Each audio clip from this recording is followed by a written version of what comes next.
Perkenalkan, kami dari kelas M1 ingin melakukan tugas UAS Pak Adi dengan mata kuliah analisis lingkungan bisnis. Saya sendiri Gregorius. Perkenalkan, saya Remedius Pedri. Saya Lorenzo. Baiklah, kami mulai dengan lagu pertama.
Di sebuah kantor. Belum, Sob. Kami lanjutkan dengan kisah kocak Pak Bos dan tim pemasaran.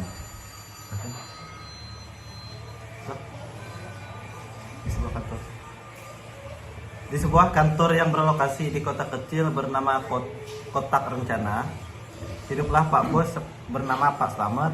Pak Slamet ini terkenal nggak paham strategi pasar. Dia cuma mikir, ya jualan aja lah, yang penting ada pasar. Pelanggan datang, duit masuk, simple. Suatu hari datanglah si tim pemasaran yang kece banget, membawa kertas dan grafik macam-macam. Mereka bilang, Pak Bos, kita perlu strategi pasar, bukan cuma pasar aja. Pak Slamet bingung, emang apa bedanya? Bu Rini tanya Pak Slamet. Rini menjelaskan dengan sabar. Rini dengan sabar menjelaskan, Pak Bos, Pak kayak pasar itu kayak pasar malam yang rame. Kalau kita cuman berdiri di pinggir, nanti saingan dagang jualan bakso, es krim, sama kaos kaki lebih laris daripada kita. Strategi pasar itu ibarat peta dan kompas, supaya kita tahu harus jual apa, ke siapa, dan gimana caranya. Pak Slamet angguk-angguk tapi masih bingung. Lah terus, SWOT itu apaan tuh? Kok ada juga yang namanya TOS? Kami lanjutkan dengan lagu kedua. Mana nih? Yang koplo kah? Biasanya ada wanita.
Yang selanjutnya Lanjut tuh. Pak Slamet tuh. Ya, yang Pak Slamet jadi mikir keras tuh. Oh, udah, kau lah yang ini di bawah. Pak Lanjut Slamet. cerita Pak Slamet. Rini menjelaskan suatu itu bawah sana. alat plus kita tahu kondisi perusahaan, kekuatan, kelemahan, peluang dan ancaman. Sedangkan tos itu dimana kita pakai infosword buat bikin strategi yang cocok. Pak Slamet garuk-garuk kepala, wah ribet amat. Kalau kantor dan saya sebagai individu perlu juga ya strategi dan analisis begitu. Ini cukup lagu atau lanjut bawah dulu baru lagu. Oke. Kau. Pak Slamet jadi mikir keras. Dia ingat saat dia nggak pakai strategi dan cuma ngandelin keberuntungan. Hasilnya banyak pelanggan kabur karena dagangan dia nggak sesuai keinginan. Saya rasa benar juga, kantor harus punya strategi supaya nggak cuma jadi gedung kosong.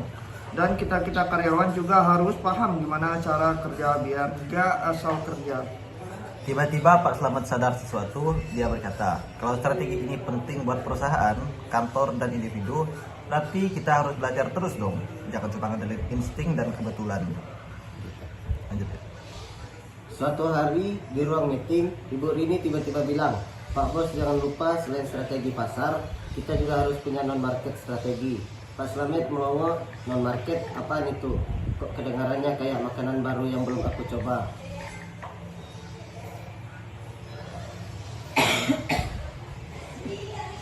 Mana tadi tuh? Mana tadi? Lanjut ya, sorry. Lanjut ya.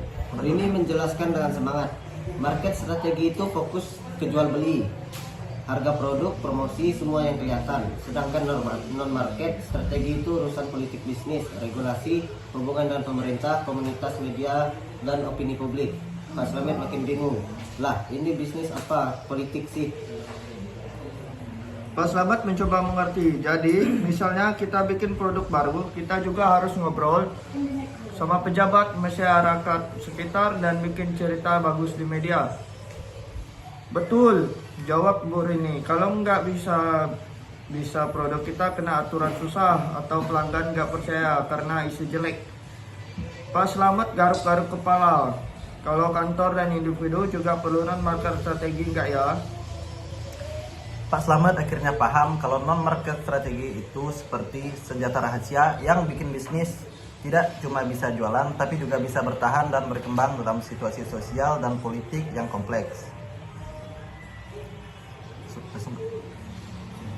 Cerita berakhir dengan Pak Slamet dan timnya mengadakan pelatihan khusus non-market strategi sambil nyanyi-nyanyi dangdut di kantor, supaya semua paham bahwa strategi itu bukan cuma soal produk dan harga, tapi juga bagaimana membangun hubungan dan reputasi. Pesan moral dari cerita lucu absurd Pak Slamet tentang strategi pasar, SWOT dan TOS, dan non-market strategi. Yang satu Strategi yang pertama, strategi itu penting bukan cuma produk atau pasar saja. Supaya bisnis bisa berkembang dan bertahan, perusahaan harus punya peta dan arah yang jelas, bukan sekedar berharap ada pembeli.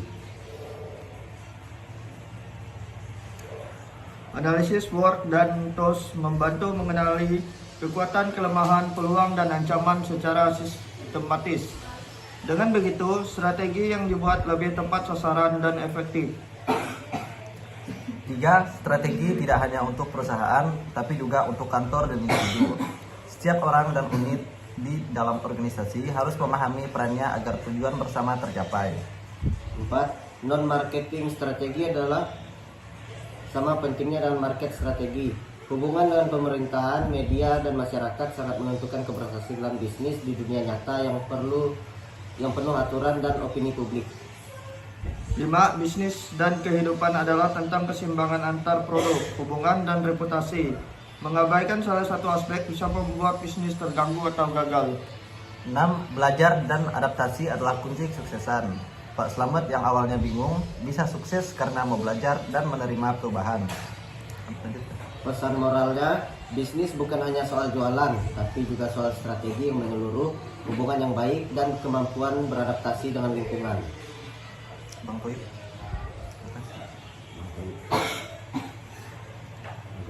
Kami lanjutkan dengan lagu selanjutnya.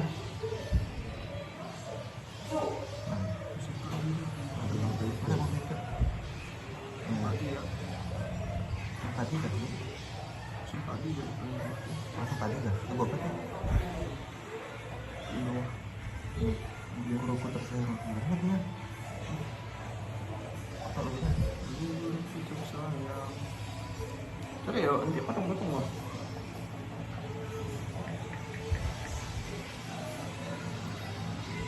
Aduh, Lagi slow dulu.